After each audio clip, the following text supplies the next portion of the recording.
بسم اللہ الرحمن الرحیم۔ حضرت عیسیٰ علیہ السلام کا ابلیس سے ملاقات کا واقعہ کچھ اس طرح سے ہے کہ حضرت عیسیٰ علیہ السلام کی ملاقات ابلیس سے ہوئی۔ وہ 4 گدھوں کو ہانک رہا تھا۔ ان گدھوں پر سامان لادا ہوا تھا۔ حضرت عیسیٰ علیہ السلام نے ابلیس سے ان گدھوں کے ہانکنے اور سامان کے بارے میں پوچھا۔ ابلیس نے جواب میں کہا کہ تجارت کا سامان ہے، ان گدھوں پر لادا ہوا ہے اور خریدنے والوں کو تلاش کر رہا ہوں۔ حضرت عیسیٰ علیہ السلام نے اس کی بات سن کر پوچھا، پہلے گدھے پر کیا سامان ہے؟ ابلیس نے کہا، ظلم۔ حضرت عیسیٰ علیہ السلام نے پوچھا، اس کو کون خریدے گا؟ ابلیس نے کہا، بادشاہ۔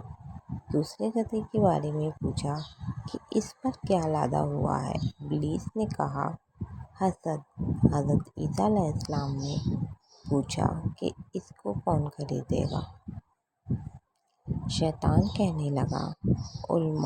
حضرت عیسیٰ علیہ السلام نے پوچھا، تیسرے گدھے پر کیا لاد رکھا ہے؟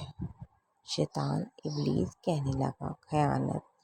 حضرت عیسیٰ علیہ السلام نے فرمایا، وہ کون خریدے گا؟ شیطان نے کہا کہ تاجر۔ پھر چوتھے گدھے کے بارے میں پوچھا، اس پر کیا لاد رکھا ہے؟